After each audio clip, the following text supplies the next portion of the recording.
following content depicts found footage, audio recordings, and assembled files. The events, locations, and individuals depicted are fictional to ensure anonymity. Viewer discretion is advised. Share your experiences and reactions in the comments. They may be used in future studies of unexplained phenomena.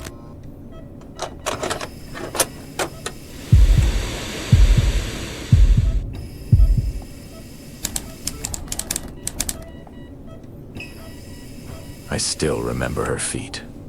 Filthy, cracked, leaving no sound on the cold hospital floor.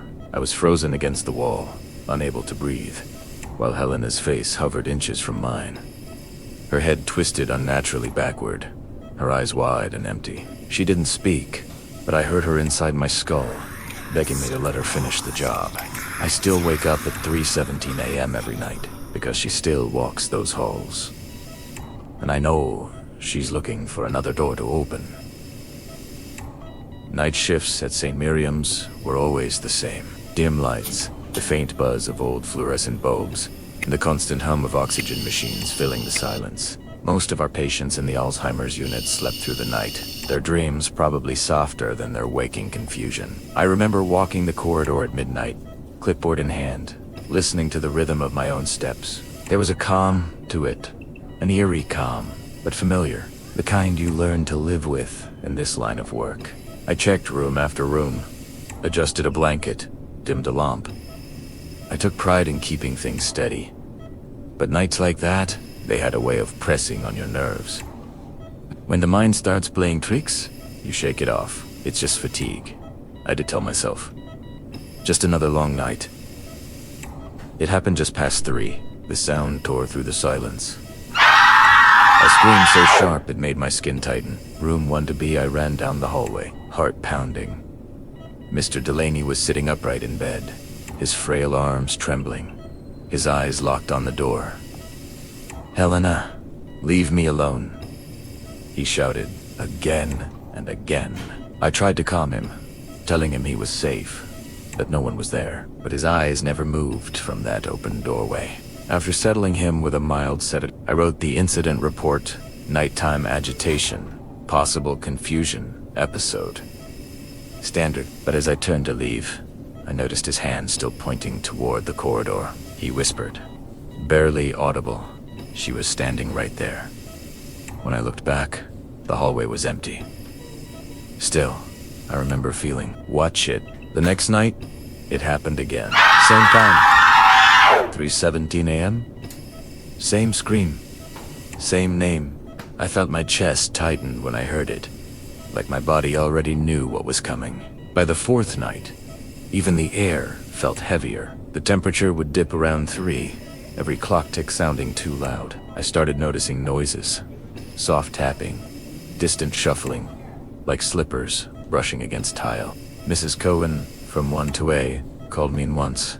Her eyes wide, she said. She walks backward. Dear, always backward. I wanted to laugh it off, but when I checked the security feed the next morning, camera 12 had glitched exactly at 3:17 a.m. static for 30 seconds straight. That's when I realized, whatever was happening, it wasn't just in their heads.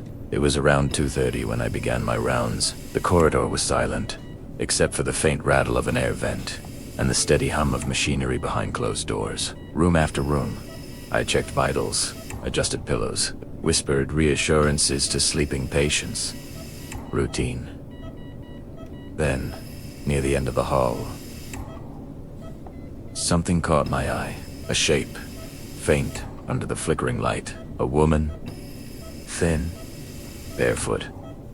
Her gown dragging slightly on the floor. She was facing away from me, but her steps were wrong. Backward, slow, deliberate. "Hello," I called, voice trembling. No response. The light above her blinked twice. When it steadied again, she was gone. The corridor was empty, spotless, silent, impossibly still. I stayed there for a moment, listening, my pulse pounding in my ears. Fatigue, I told myself. Just exhaustion. That's all it was. But the silence after that moment, it wasn't peaceful anymore. The next morning, I couldn't shake it. I went down to the archives, A cramped, dusty room where the old patient files were kept. My supervisor thought I was double-checking records for medication reports. I was really looking for her. There was no Helena listed anywhere among the residents.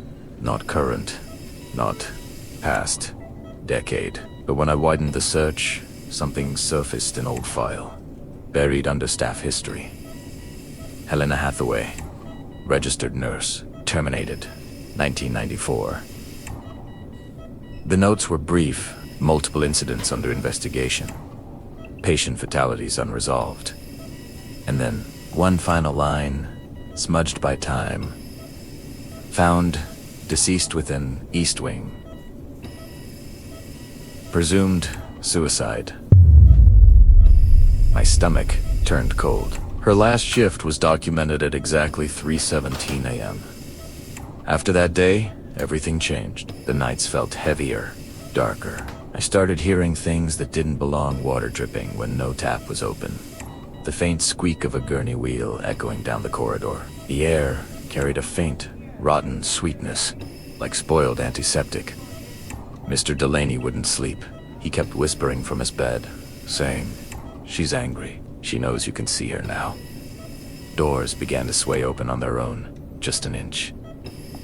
Just enough to draw your eyes. I tried to dismiss it all. The noises, the movement, the electric hum that rose before 3:17 bought deep down. I knew something had shifted. The night Helena first looked my way. I didn't see her face, but I felt italiano. That pressure, that awareness, like the entire corridor was holding its breath, waiting for me to make a sound. And I did. I whispered her name. It was the 7th night. I hadn't slept properly in days, but I forced myself to make the rounds. My hands were shaking as I held the flashlight.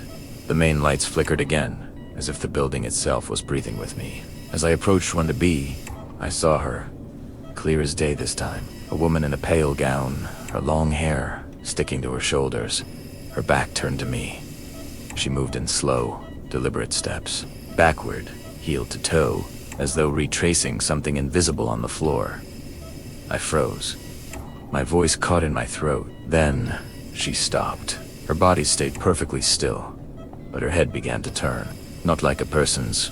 Slow, wrong, bending too far, until her face came into view, upside down. Her eyes met mine, and she smiled. I ran. I don't even remember which direction. I just remember the sound of bare feet slapping tile behind me, following me into the dark. I should have called in sick. I should have quit. But I went back. I told myself it couldn't get worse, that I needed to see it through. The others had no idea what was happening. They couldn't hear the whispers, couldn't feel the shift in the air when the hour approached. That night, the power began to fail. One hallway light after another died out, until only the emergency glow remained. Then came the alarm's false triggers, one after another. Doors unlocked. Patients crying. At 3:17, every sound stopped, and there she was at the far end, no longer walking backward. She was facing me now, her face pale and hollow, eyes gleaming in the red light. Step by step, she came closer. Her head tilted, her lips moved. "Your turn," she whispered. I couldn't move. I couldn't breathe. She was choosing. I woke up on the floor, back against the wall of 12B. The lights were strobing. My ears rang with the echo of screams mine, I think. She was there, inches away. The smell of antiseptic and decay filled the air. Her voice wasn't a sound anymore. It was inside my head, pressing against my thoughts, twisting them. "Let me finish the job," she said. Her hands trembled as they reached for me. The bones in her wrists looked wrong, jagged. Her head twitched backward until it hung behind her shoulders. Something inside me snapped. I shoved forward, ran past her, through that endless hallway that never seemed to end. When I reached the nurse's station, she was gone. Everything was calm again, like nothing had happened. I transferred the next week. I've never worked a night shift since. But every night at 3:17, I wake up, because somewhere, In that dark, silent corridor, Helena is still walking.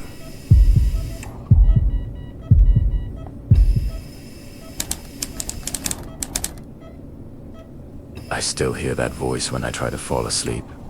Not whispering anymore, screaming. The intercom speaker shook on the wall. The lights burst one by one, and the whole wing echoed with that inhuman howl. Where is my body? I ripped the wires out with my bare hands, but the voice didn't stop.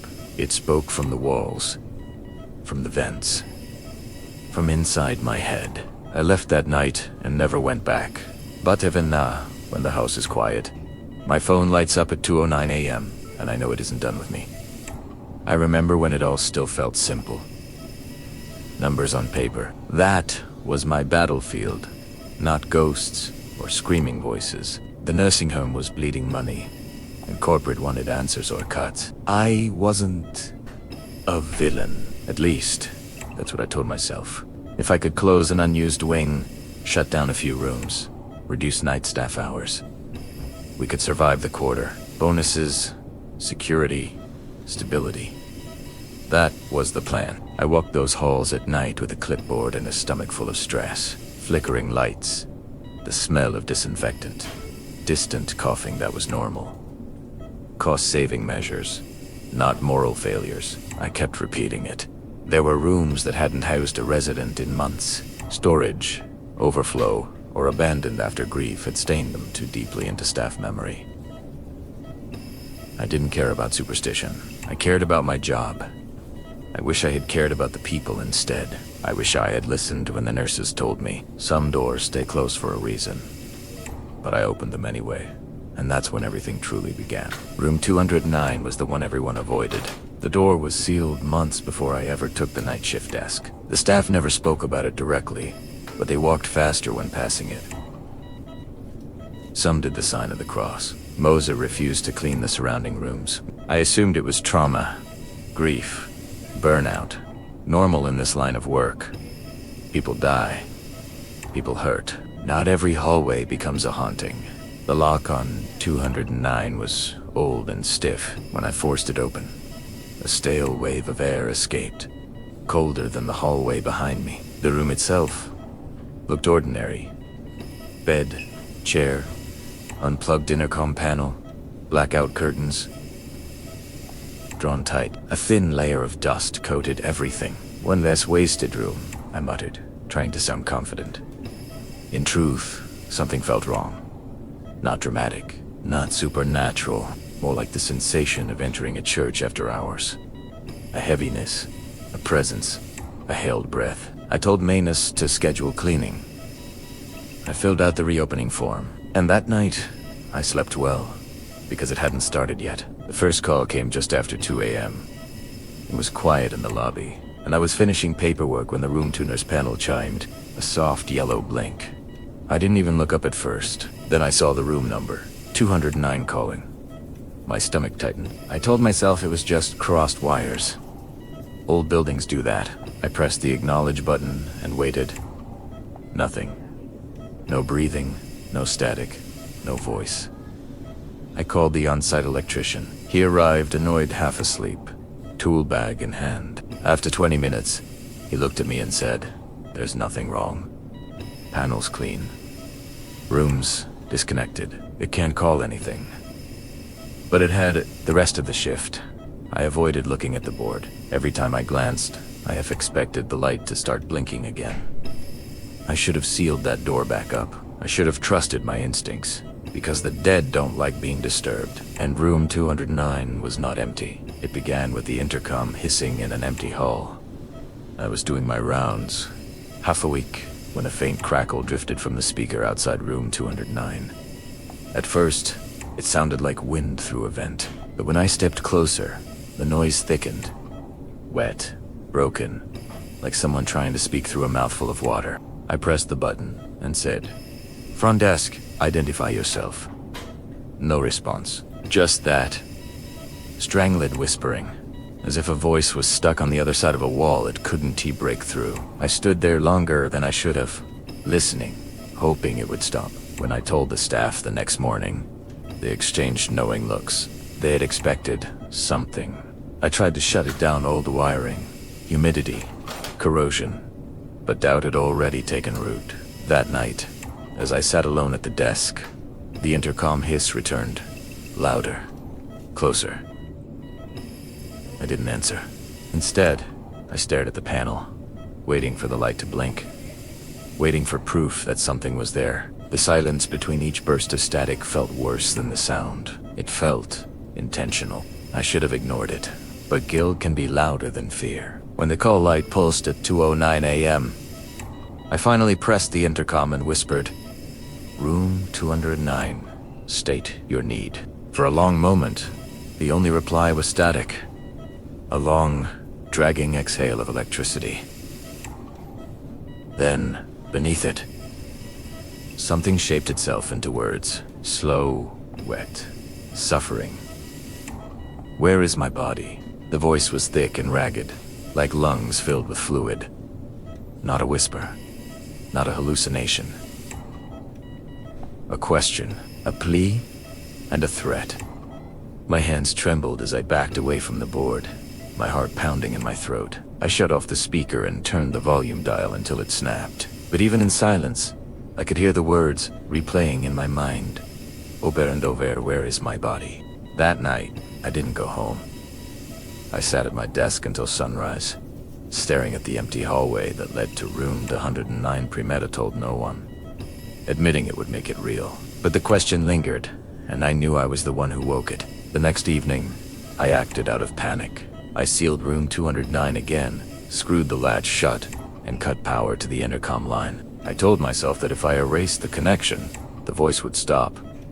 Even pry at something I hadn't done in years. At 2:09 a.m., the call light blinked anyway. 209 calling. No power, no wiring, no signal. But it blinked, steady, patient, aware. I ripped open the panel, tearing out wires until my hands bled. The light kept flashing, pulsing in the darkness like a heartbeat that wasn't mine. I stepped back, shaking, as a soft hiss leaked from the broken intercom speaker on the wall. Not loud, almost gentle. A reminder. I had opened the door. I had answered the call. And now, something was awake. I thought sealing the room would bury the past again, but the dead don't go back to sleep just because you turn off the lights. Curiosity became guilt. I found myself in the records room late one night, rifling through restricted files labeled 209. The fluorescent light flickered above, casting long shadows over the metal shelves. My hands trembled as I opened the folder. The report was brutal. The patient hadn't died peacefully. A staff rotation mistake left them trapped alone, dismembered in the room. By the time anyone discovered the error, the body parts had been removed before the coroner arrived. Silence had been imposed, paperwork rewritten to cover negligence. I felt bile rise. The words made the intercom's cries make sense. That fragmented, desperate voice had a reason. It was tethered to this injustice, to a silence I had shattered. I slammed the folder shut, but my stomach churned. The air felt heavier. Shadows lingered in corners where there should be none. That night, I didn't sleep. Every creak of the old building sounded like a footstep in 209. Every flicker of light mirrored something unseen. I realized the dead weren't just resting, and I had become responsible for waking them. It started quietly, with small alarms across the wing. Then doors slammed. Not from drafts, not from wind. Every intercom chirped, all seemingly rooted from 209. Lights flickered violently, the hum of electricity distorted. I ran down the hall, heart hammering, trying to reach the breaker. The voice grew louder, echoing in every room, every vent. "Where is my body?" It wasn't a whisper anymore. It filled the wing, desperate and furious. I tried speaking, yelling, reasoning. Nothing worked. The building vibrated with rage, as though the very walls had absorbed the trauma of that night. The floors creaked under invisible weight. Chairs overturned. Papers flew like confetti in a storm. I realized there was no controlling this. The entity wasn't just in the room. It was in the wiring, the walls, the air, in me. Every corridor became a loop of its anguish. My eyes stung from blinking lights. My ears rang with its demand. I sank to the floor, pressing my hands against my ears, wishing it would stop. But the more I tried, the louder it became. The night had no silence. The crescendo came at 2:09 a.m. The intercom shook violently on the wall. Lights burst one by one. The entire wing reverberated with that inhuman howl. Where is my body? I ran to the panel, ripping wires with my bare hands. Sparks flew. Smoke filled my nostrils. I could feel it in my chest, in my head, as if the voice were inside me.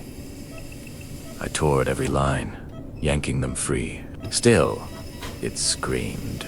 Not just through the intercom, but from the walls. The vents. My skull. I stumbled backward, collapsing into a corner, lungs burning, eyes streaming with tears and dust. By sunrise, I resigned. I never worked another night shift. The building remained, the lights replaced, the wires mended. But I knew somehow it wasn't bound to that room. It followed me, watched me, waited. Years later, my phone still lights up at 2:09 a.m. And sometimes, if I listen closely, I hear it. The fragmented, desperate voice, demanding, relentless. It had chosen me, and it never let go.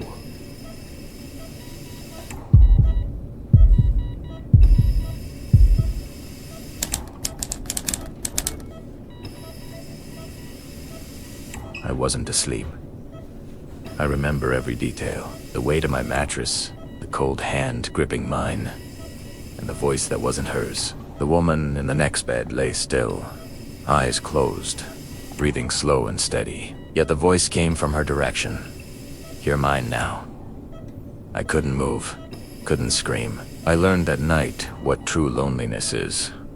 Not the absence of people, but the presence of something that should not exist. When they moved me to Maple Wing, I told myself it was only temporary. My legs were weaker, my balance unsteady, but my mind was still clear.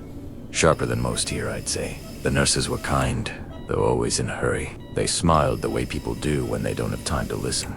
My new roommate, Mrs. Holloway, hadn't spoken in years. Persistent, vegetative state. She was thin, fragile, her skin almost translucent. I introduced myself anyway, like manners still mattered.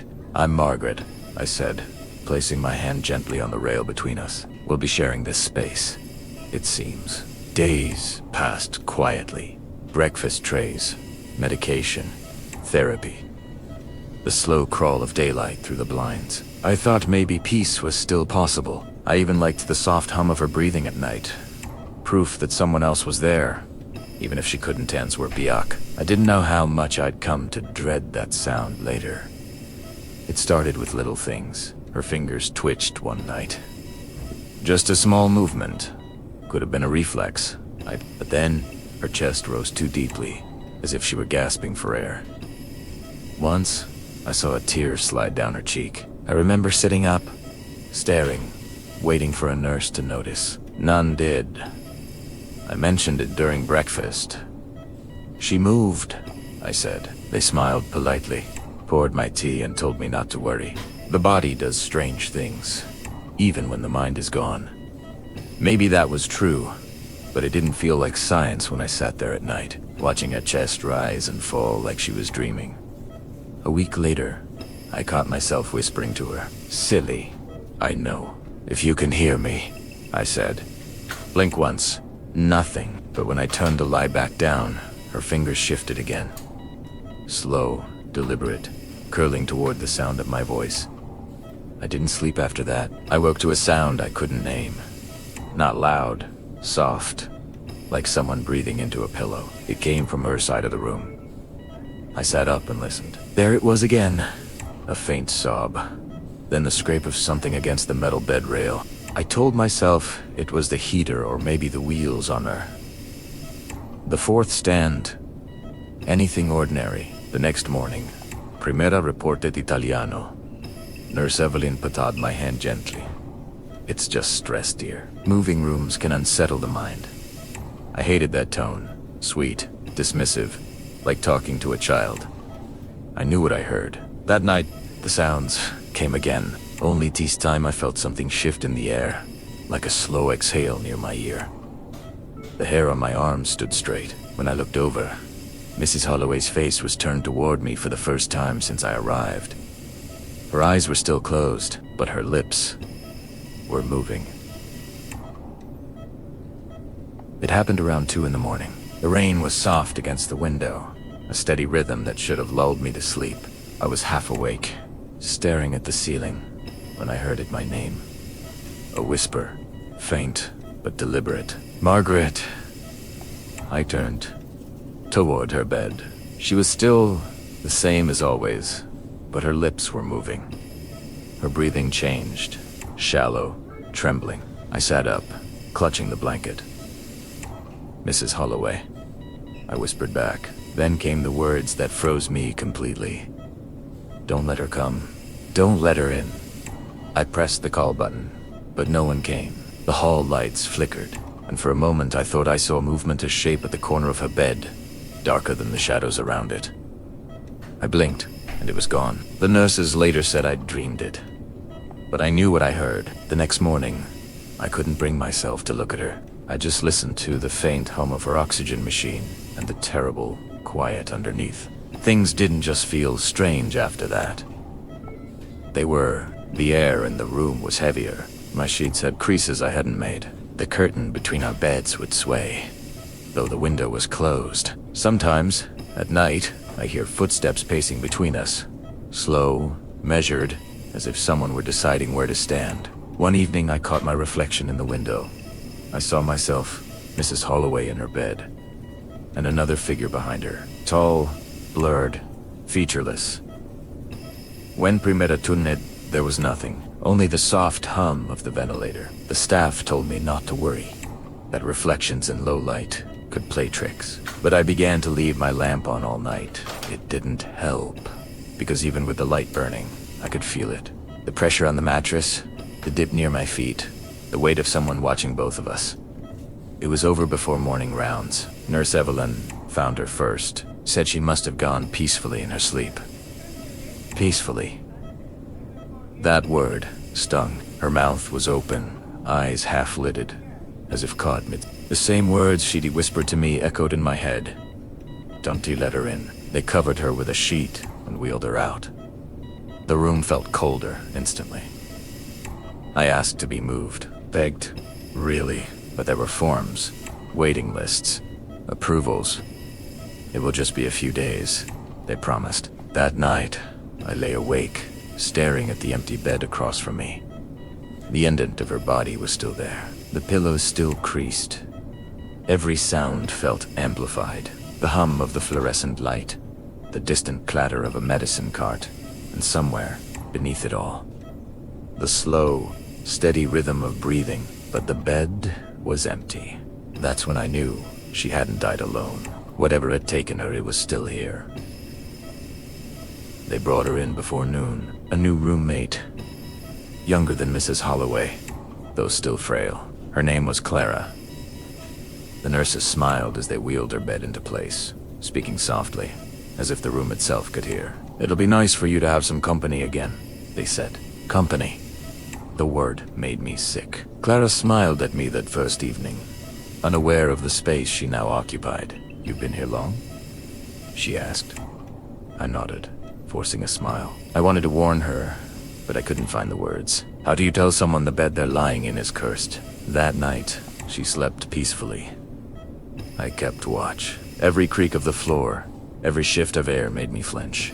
Around midnight, her breathing changed slower, deeper. I leaned over the rail. Her eyes fluttered, and a whisper escaped her lips, though it wasn't her voice. "Margaret." I turned on the light. She was still asleep, but her lips were moving. It started the same way. The hum of the vents, the moonlight spilling across the tiles. Then, the air turned colder. My blanket lifted slightly, as though brushed by a draft, but no window was open. I felt the mattress dip near my feet. Then, the pressure began to travel. Slow, deliberate. I tried to call out, but my throat locked. The air was too thick to breathe, and then I felt it. A hand, ice cold, wrapping around mine. Fingers thin and boneless, squeezing gently as if in greeting. I wanted to pull away, but my body wouldn't move. Across the room, Clara moaned softly in her sleep. "She's here," she mumbled, voice shaking. I couldn't tell if she was dreaming or warning me. The weight beside me grew heavier. The breathing, that terrible, hollow breathing, came from nowhere and everywhere at once. When the lights flickered, the hand was gone, but my palm stayed cold for hours. It all came full circle that final night. The same weight on my mattress, the same voice. Only now, I understood. It wasn't Mrs. Holloway who had spoken, it was whatever had taken her. I could see the outline in the dark, bending over Clara's bed. Her chest rose, then fell, slower each time. "Don't let her come," I whispered, echoing the words I once heard. But the air shifted, and the voice answered from the space between us. Low, steady, certain. "You're mine now." I didn't scream. I couldn't. Clara's breathing stopped, just for a moment, and the silence pressed down like a weight. I realized then what it wanted. Not the living, but the ones who lingered. It moved through touch, through presence, through fear itself. They'll find my recording someday. Maybe they'll think I was confused, delusional. But I know what waits here. I no longer fear dying. I fear staying.